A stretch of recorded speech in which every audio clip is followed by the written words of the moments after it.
대전, 세종, 충남 역사 속 이야기와 인물을 탐구하는 시간, 역사인 대세남 시간입니다. 오늘은 대전 대신고등학교 역사교사이신 최장문 선생님과 함께합니다. 어서 오십시오. 안녕하세요. 최장문입니다. 예, 오늘은 어떤 이야기 가지고 오셨습니까? 김호연제의 삶과 문학입니다. 조선시대의 시인이자 또 대전 대덕구의 인물로 네. 알고 있는데 김호연제, 구체적으로 어떤 인물입니까? 김호연제는 19살에 동춘당 송중길의 증손자 송요화와 결혼한 뒤 예. 송촌동 종갓집 살림을 주관하다가 1772년 42세로 세상을 떠납니다. 김호연제는 조선 후기의 허난사랑과 쌍벽을 이루는 여성 시인입니다. 예. 300여 년 전 회덕 송씨마을의 김호연제를 찾아가 보겠습니다. 예. 동춘당 송준길 가문과 결혼을 할 정도면 김호연제의 집안도 명문가였을 것 같은데요. 어떤 역사를 가진 집안인지 말씀을 좀 해주시죠. 김호연제는 충남 홍성군 갈산면 오두리 마을에서 5남 4녀 중 8번째 자식으로 태어났습니다. 예. 호연제의 고조할아버지 김상용은 우의정을 지낸 인물로 병자호란 때 강화성이 함락되자 화약에 불을 질러 순절하였습니다. 예. 김상용의 아우 김상원은 병자호란 때 남한산성에서 청나라와 끝까지 전쟁을 주장한 척화파의 대표 인물로 예. 전쟁이 끝나고 차후에 인조가 되는 복림대군과 청나라의 인질로 잡혀갑니다. 그때 읊은 시가 지금까지도 전해집니다. 예, 어떤 시입니까? 가노라 삼각사나 다시 보자 한강수야 고국산천을 떠나고자 하려마는 시절이 합상하니 올똥말똥하여라. 기억납니다. 기억나죠? 예. 이 시죠. 제가 중학교 다닐 때는 국어책에 나온 이 시를 다 외워야만 집에 갈 수 예. 있었습니다. 김상원은 청나라에 잡혀가서도 충절을 지킨 덕분에 손자인 김수웅과 김수항은 잇따라 영의정까지 올랐습니다. 예. 소대원 송요화는 이런 이유로 영조 때 음사로 관직에 나아가 진상군수, 선산부사, 광주목사, 의군부 도사 등을 역임했습니다. 예. 두 집안 모두 조선시대 명문가였는데 당시 결혼은 자유연애가 아니라 집안끼리의 이런 결혼이었죠. 맞습니다. 예. 노론의 두 핵심인 안동김 씨와 은진송 씨가 혼인을 맺은 것은 지극히 자연스러운 일이었습니다. 송중길 아버지인 송이창 묘비를 만들 때 김상원은 묘비문을 지었고 김상용은 묘비에 두전을 썼습니다. 예. 그만큼 두 집안은 안팎으로 가까웠습니다. 이 두 사람의 혼인 날짜는 1699년 숙종 25년으로 호연제는 19살, 송요화는 18살이었습니다. 예. 시집가기 전 시아버지 송병아는 이미 세상을 떠난 상태였으므로 호연제는 시숙부 송병익을 시아버지처럼 모시며 시집 생활을 시작했습니다. 예. 송병익이 역병으로 진잠에서 죽었을 때 호연제가 진잠으로 달려가 상주 역할을 하였음을 지난번 이묘생과 한우물 동계 방송에서 말씀드린 바 있죠. 그렇습니다. 예, 호연제의 결혼 생활은 개죽산 아래 법천마을, 지금 법동이죠. 예. 여기에서 시작합니다. 그곳에서 15년 남짓 살다가 1714년 호연제가 34세가 되던 해에 지금의 송촌동으로 들어옵니다. 안채를 호연제, 사랑채를 남편 송요화의 호를 따서 소대원이라고 불렀습니다. 예. 42세로 사망하기까지 이곳에서 살았습니다. 양반의 사대부 집안이었음에도 호연제는 친척들에게 또 콩도 빌리고 쌀도 빌리고 이런 소문이 있었습니다. 형편이 갑자기 어려워졌던 겁니까? 호연제가 25세 되던 해에 예. 충북 제천 현감으로 있던 시아주버니 송요경에게 콩 서너 말만 보내달라는 다음과 같은 편지를 씁니다. 예. 아래옵기 극히 어렵사오나 장이 떨어 너와 절박하오니 콩 서너 말만 어짜와도 장이나 담아 먹사오랴 하옵나이다. 한글로 쓰여진 이 편지는 예. 글자 그대로 장이 떨어져 절박한 주부의 심정과 시아주버니에게 말하기 어려워하는 제수의 심정이 잘 나타나 있습니다. 예. 이 편지는 콩 서너 말만 보내달라는 것 외에 숨은 뜻이 더 있습니다. 예. 섣달이 되어 설을 앞두고 있음에도 집안 살림을 잊어버린 채 형님을 따라 제천에 가 있는 남편을 원망하는 뜻이 넌짓이 담겨 있습니다. 남편 소대현은 이러저러한 핑계로 호연제와 신혼을 함께하지 않았습니다. 예. 호연제는 시집 온 지 6년째 되도록 자식을 두지 못하였고 남편의 부재 속에 큰 집안 살림을 도맡아 처리해야만 했습니다. 예.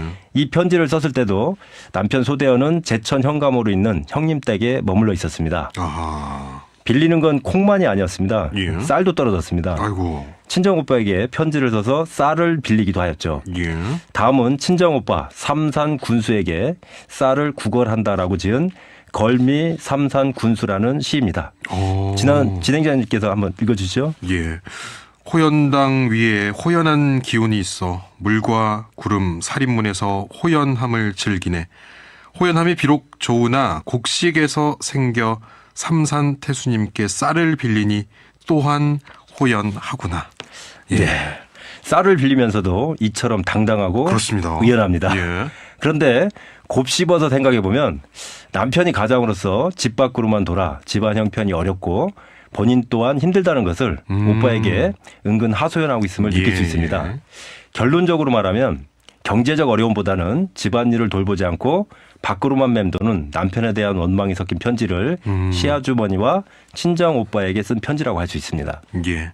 이 호연재가 남긴 작품들 가운데 선생님께서 좀 좋아하는 시가 있다면 한 편 소개를 해 주시죠. 송촌동 예. 소대한 호연재 고택 앞에 가면 시비가 하나 세워져 있습니다. 밤에 문득 시를 읊는다는 뜻인 야음이란 시인데요. 예. 한번 읽어보겠습니다. 예.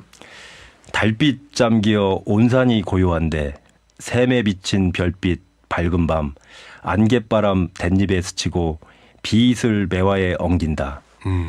삶이란 석자의 시린 칼인데 마음은 한 점 등불이여라. 서러워라. 한 해는 또 저물건을 흰머리에 나이만 더하는구나. 이 시에서 삶이란 석자의 시린 칼인데 예. 마음은 한 점 등불이여라. 이 부분이 가슴을 꽝하고 때리는 듯했습니다. 예. 집안을 돌보지 않는 남편에 대한 원망, 사대부 집안의 살림을 도맡아 묵묵히 이끌어가는 일상 속에서 한 해가 또 저물고 흰머리가 늘고 나이만 더해가는 모습에 마음이 짠했습니다. 하루하루를 열심히 살고 있지만 왠지 불안하고 아픔이 있고 그 과정 속에서도 그 하루를 열심히 살아야만 하는 사람들에게 위안이 되는 시인 듯했습니다. 예. 그런데 이제 조선시대 사대부 집안이라고 하면 이 남편인 소대헌이 과거 시험을 통해서 뭐 공직에 나가거나 했을 것 같은데 어떤 인물이었습니까? 소대헌은? 김호연재의 뛰어난 문학 재능에 비해 예. 남편 송요한은 글을 잘 짓지 못한 듯합니다. 회덕 은진송 씨 문집인 덕은 가승에 이런 기록이 있습니다. 송요한은 여러 번 과거 시험에 실패했다. 부인 호연재 김 씨가 시를 잘 지었는데 공이 과거에 응시했다가 돌아오면 부인이 아들을 시켜 시의 초안을 가져오게 했다. 예. 읽어보고는 잘 못된 구절을 가리키며 이 시가 합격될는지 나는 알지 못하겠다라고 말했다. 결국 송요한은 호연재 김 씨가 죽고 8년이 지난 49세에 음직으로 벼슬에 나가 진상군수, 의군부도사, 가상대부까지 올랐습니다. 예. 호연재 부부의 묘는 송촌동 선비마을 아파트 뒤편에 있습니다. 예, 이 김호연재의 삶과 문학이 참 남다른 것 같은데요. 대중들에게는 언제부터 알려지기 시작을 한 겁니까? 2003년 사대부 한평생 소대현 호연재 부부라는 책이 베스트셀러가 되었습니다. 예. 모건대 국어교육과 허경진 교수가 쓴 책인데요. 허 교수가 대학원생을 지도할 때 송치 관련 대학원생을 만났습니다. 예. 학생은 소대현, 호연재에 관한 논문을 작성했고 논문을 지도하던 허 교수는 궁금증과 신비함을 가지고 학생과 함께 동춘당 문중을 찾아다녔습니다. 예. 그리고 책으로까지 출간하여 대박을 쳤습니다.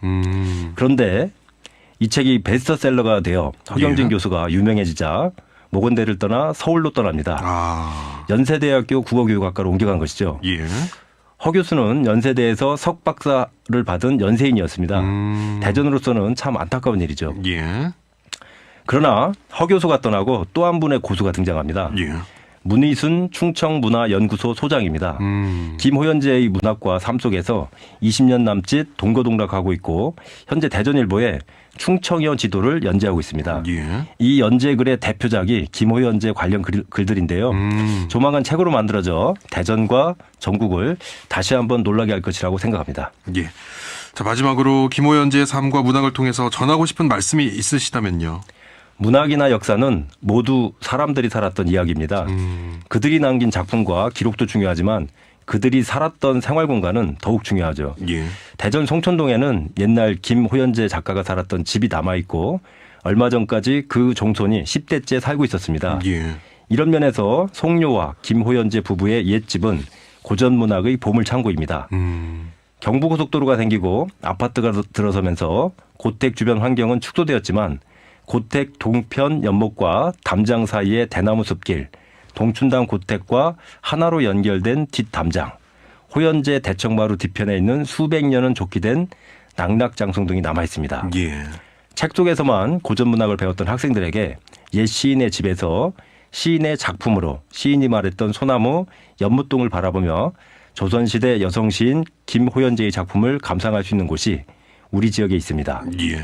송촌동 선비마을 아파트로 둘러싸인 동충당 공원 안의 소대연 호연제 고택이 바로 그곳입니다. 예, 이곳에 가면 꼭 김호연제의 시를 읽어봐야겠군요. 네, 알겠습니다. 오늘 역사인 대세남 김호연제의 삶과 문학에 대해 이야기 나눠봤습니다. 대전 대신고등학교 역사교사 최장문 선생님과 함께했습니다. 고맙습니다. 감사합니다.